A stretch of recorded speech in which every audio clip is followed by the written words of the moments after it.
আসসালামু আলাইকুম। আজকে বানাবো চিকেন ঝাল পোলাও। এর জন্য আমি প্রথমে চিকেনটাকে রান্না করে নেব। এজন্য পেঁয়াজ দিলাম।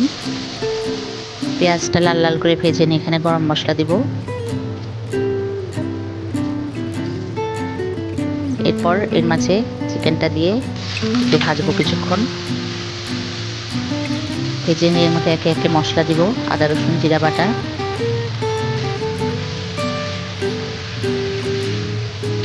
লবণ, হলুদ গুঁড়ো, মরিচের গুঁড়ো,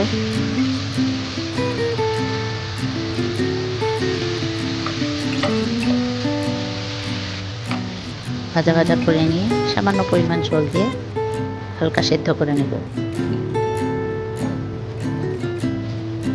এরকম মাখা মাখা হয়ে আসলে নামিয়ে ফেলবো। এবার আমি পোলাওটা রান্না করব। রান্নাটা সরষের তেল দিয়েই করবো। প্রথমে আমি পেঁয়াজ বেরেস্তা করে নেব। একটা বেরেস্তা তুলে রাখলাম।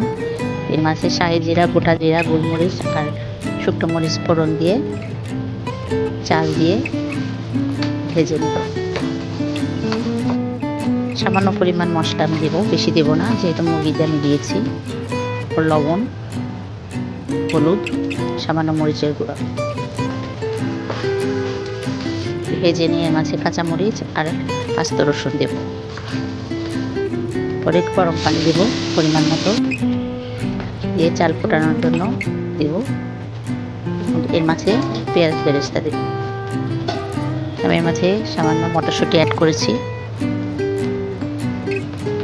70% কুক হয়ে আসলে মাঝে চিকেনটা দিয়ে দেব।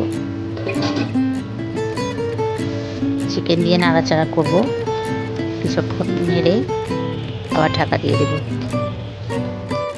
উপরে পেঁয়াজ বেরেস্তা দিয়ে নামিয়ে ফেলবো। হয়ে গেল আমার চিকেন ঝাল পোলাও।